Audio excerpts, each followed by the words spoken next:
जय हिंद क्लास। देखिए, आज हम अपनी इस वीडियो में आए हैं। इस वीडियो में हम समझेंगे कोशिका का चित्र कि कोशिका को कैसे बनाएं। पादप कोशिका और जंतु कोशिका के बारे में मैं पहले ही वीडियो बना चुका हूं, जिसमें मैंने आपको बताया था कि कोशिका क्या है। पहले मैंने आपको उसके बारे में बताया था कि कोशिका पूरी डिटेल बताई थी। फिर उसके बाद कोशिका के बारे में बताया था कि कोशिका के अंदर कौन कौन से अंग पाए जाते हैं। फिर उसके बाद आज मैं इस कोशिका के इनके बारे में इनके चित्र के बारे में बताने जा रहा हूँ कि इनको कैसे बनाएं। इनका पूरा चित्र होता है, इनको कैसे बनाएं कि कौन सी किस कोशिका के अंदर क्या क्या चीज पाई जाती है। और तो आज हम इस वीडियो में समझते हैं। तो पहले हम समझते हैं पादप कोशिका। देखिए, पादप कोशिका में क्या होता है। पादप कोशिका में क्वेश्चन करता है कि पादप कोशिका और जंतु कोशिका में अंतर बताओ। तो पादप और जंतु कोशिका में अंतर मैं अभी आपको बताऊंगा। देखिए, पादप कोशिका क्या है। जब भी हम पादप कोशिका बनाएंगे तो पहले क्या करेंगे, एक तो हम पहले अंदर की झिल्ली बनाएंगे। जो अंदर की जो झिल्ली होती है, जो उसमें झिल्ली बनी हुई है, इस झिल्ली को हम अंदर की झिल्ली को बनाएंगे। अंदर की झिल्ली को बनाने के बाद फिर हम क्या करेंगे, जो बाहर की दोहरी झिल्ली है जिसे कोशिका भित्ति कहते हैं, फिर हम इस कोशिका भित्ति को बनाएंगे। जो ये कोशिका भित्ति क्या करती है, यह कोशिका को दोहरी रक्षा प्रदान करती है। क्या करती है, यह कोशिका को दोहरी रक्षा प्रदान करती है। जिससे मैंने आपको बताया था कि जंतु कोशिका और पादप कोशिका को समझने का सबसे अच्छा उदाहरण क्या है कि वह पादप कोशिका के बारे में बात करें, पादप के बारे में बात करें तो हर वह चीज जो हमें पलटकर मार नहीं सकती वह पादप है। और जो हमें जंतु, अगर आप उसको मारते हो तो वह आपको मारने के लिए दौड़ेगी। ठीक है, तो वह क्या है, वह जंतु है। कोशिका की बात करें तो वैसे तो अगर हम किसी निर्जीव वस्तु को मारेंगे तो वो भी हमें नहीं मारेगी। मैं पादप की और जंतु कोशिका की बात करूं तो ठीक है। अब देखिए, इसमें क्या होता है, इसमें कोशिका भित्ति पाई जाती है। जो पादप कोशिका जो सबसे बाहरी परत होती है उसको कोशिका भित्ति कहते हैं, और उसके जो बाद की जो परत होती है उसको कहते हैं कोशिका झिल्ली। क्या कहते हैं, उसको कहते हैं कोशिका झिल्ली। अगर बात करें इसमें फिर इसके अंदर की, तो इसमें इसके अंदर होता है फिर केंद्रक। क्योंकि हर एक कोशिका में मैन होता है केंद्रक, उसके हर काम के लिए केंद्रक जरूरी होता है। अगर हम अपनी बात करें तो हमारे लिए भी जो हमारा दिमाग है वह हमारे केंद्र माना जा सकता है। अब देखिए, इसमें क्या होता है, इसमें होता है ये केंद्रक, जो बीच में होता है यह केंद्रक होता है। जो यहाँ पे आपको काला डॉट दिख रहा होगा यह केंद्रक है। ठीक है, जो केंद्रक है, केंद्रक के साइड में जो द्रव भरा हुआ है, देखिए जो आपको यहाँ पे अनेक डॉट दिख रहे हैं, यह एक द्रव है। ठीक है, इसको क्या कहते हैं, इसको कहते हैं केंद्रक द्रव। जो केंद्रक के आसपास द्रव पाया जाता है उसको कहते हैं केंद्रक द्रव। ठीक है, और फिर उसके बाद जो आपको यहाँ पे ये झिल्ली दिख रही होगी, ये झिल्ली, इसको कहते हैं हम केंद्रक झिल्ली। क्या कहते हैं, केंद्रक झिल्ली। हर वह झिल्ली जो कोशिका द्रव और केंद्रक द्रव को अलग करती है उसको केंद्रक झिल्ली कहते हैं। ठीक है, देखिए इसमें यह कोशिका द्रव और केंद्रक द्रव को अलग कर रही है तो उसको हम क्या कहेंगे, केंद्रक झिल्ली कहेंगे। ठीक है, अब देखिए उसके बाद में जो आपको ये अनेक डॉट ये दिख रहे हैं इनको कहते हैं हम कोशिका द्रव। जो कोशिका के अंदर द्रव भरा होता है उसको कहते हैं हम कोशिका द्रव। ठीक है, अब देखिए बात करें कि इसके अंदर क्या क्या होता है। इसके अंदर देखिए, इसके अंदर एक तो होता है लाइसोसोम होता है। जो कोशिका द्रव हो तो मैंने आपको बता दिया है कोशिका द्रव है। इसके अंदर यह लाइसोसोम होता है। लाइसोसोम के बारे में आपको बता चुका हूं पहले ही। लाइसोसोम क्या करता है, अगर कोई कोशिका मर जाती है या उसके अनुसार काम ना करने पर वह खुद को नष्ट कर देता है, खुद फूट जाता है, और उसके अंदर का एंजाइम जो पाचक तत्व होता है वह कोशिका को पचा देता है। यह मैंने आपको बता दिया है। ठीक है, अगर आपने वही वीडियो नहीं देखी है तो आप यहाँ पे आई बटन पे क्लिक करके देख सकते हो या फिर आप नीचे डिस्क्रिप्शन में देख सकते हो। अब देखिए इसके बाद क्या होता है, इसके बाद होता है हरित लवक। हरित लवक क्या होता है, जिसको हम क्लोरोप्लास्ट भी कहते हैं। क्या कहते हैं, क्लोरोप्लास्ट। देखिए क्लोरोप्लास्ट और हरित लवक क्या होता है इसके बारे में आपको बता दूं। जो पादप होते हैं वह क्या करते हैं, अपना भोजन बनाते हैं। सूरज से प्रकाश लेते हैं, उसको संश्लेषित करके अपना भोजन बनाते हैं। और वह भोजन किसके जरिए बनाते हैं, हरित लवक के जरिए बनाते हैं, जिसको क्लोरोप्लास्ट भी कहते हैं, उसी के जरिए बनाते हैं। अगर बात करें कि जो पादप है वह अपनी रक्षा कैसे करते हैं, पादप अपनी रक्षा करते हैं कोशिका भित्ति से, और वह अपना भोजन कैसे बनाते हैं, वह अपना भोजन बनाते हैं हरित लवक्शीय। ठीक है, यह था पादप का। इसके बारे में आई होप आपको सही से समझ आया होगा। मैं पूछता हूँ, मतलब बताता हूँ जंतु कोशिका के बारे में कि जंतु कोशिका क्या होती है। बहुत ही आराम समझेंगे, अच्छे से समझेंगे। देखिए जंतु कोशिका में क्या होता है, जंतु कोशिका कुछ इस तरह की बनी होती है। इसमें यहाँ पर बस एक ही झिल्ली होती है कोशिका भित्ति में, कोशिका पादप जंतु कोशिका में बस एक ही झिल्ली होती है, जिसको हम कोशिका झिल्ली कहते हैं। जिसको हम क्या कहते हैं, जिसको हम कोशिका झिल्ली कहते हैं। ठीक है, जो आपको यहाँ पे बाहर की परत दिख रही होगी, यह परत यह कोशिका झिल्ली है।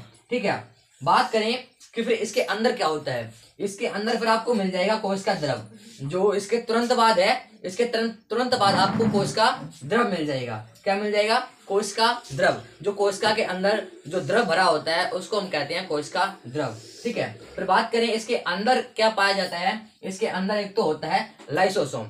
लाइसोसोम पादप कोशिका में भी होता है और जंतु कोशिका में भी होता है।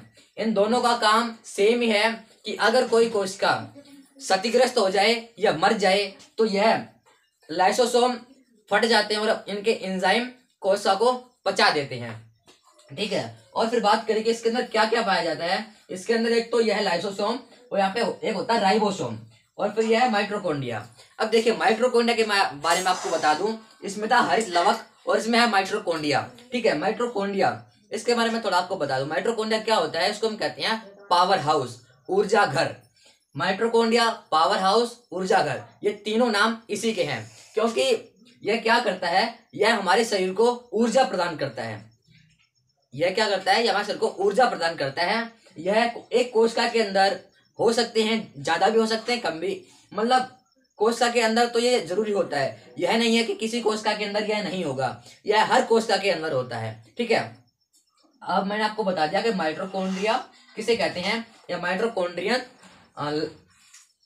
पावर हाउस और ऊर्जा घर। ठीक है, अब देखिए इसमें क्या होता है, इसमें जो इसके बाद आता है, इसके बाद आता है केंद्रक झिल्ली।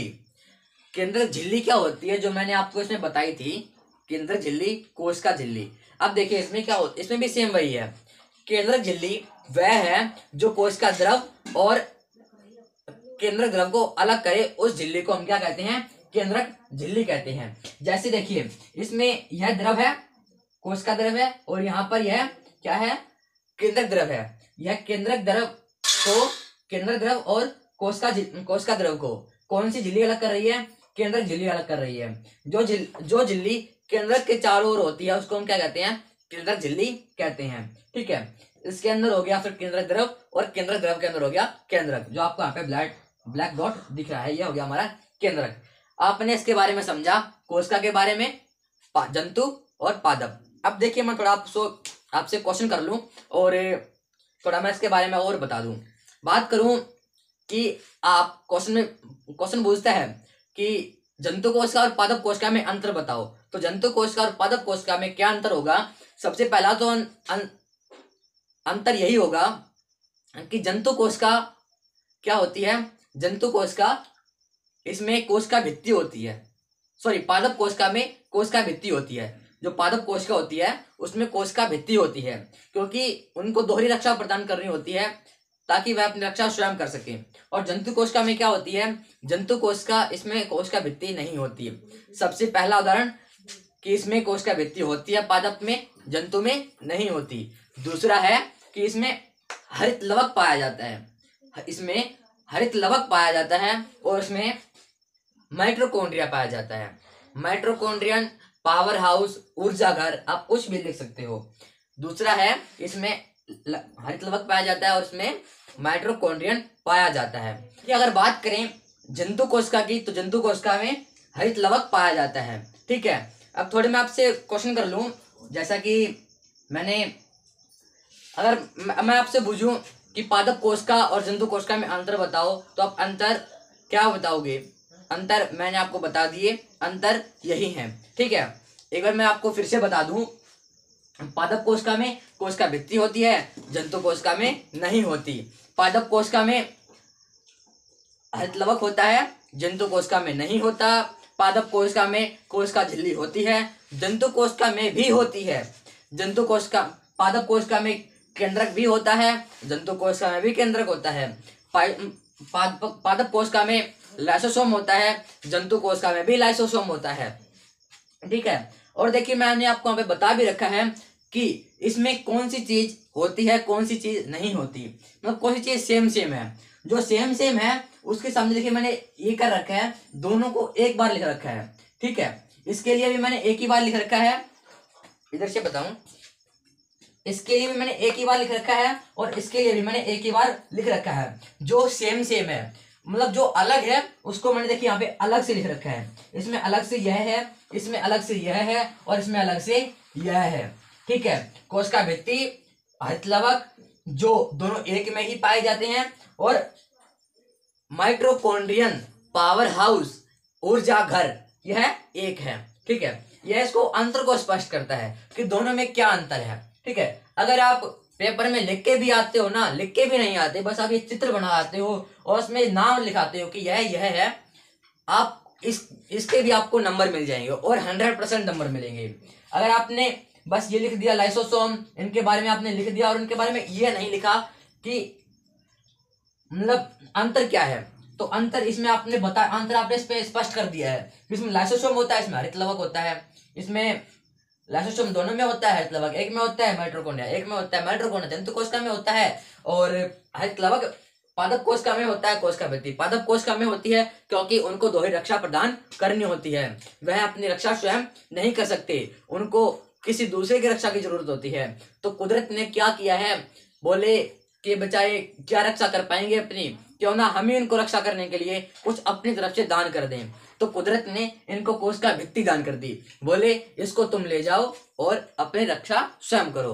तो आज की क्लास में इतना ही। अगर आप इसके बारे में और अधिक जानना चाहते हो तो आप कमेंट में लिख सकते हो और मैं इसकी फिर से एक डिटेल वीडियो बना सकता हूँ। अगर आपको और कोई चैप्टर पे वीडियो बनानी है तो मैं वो भी लेके आऊंगा। अब मैं कोशिश कर रहा हूँ कि 7th क्लास का चैप्टर नंबर 1 या 8th क्लास का चैप्टर नंबर 1 लेके आऊं। ठीक है, तो आज क्लास में इतना ही, फिर मिलते हैं अगली क्लास में, तब तक के लिए जय हिंद।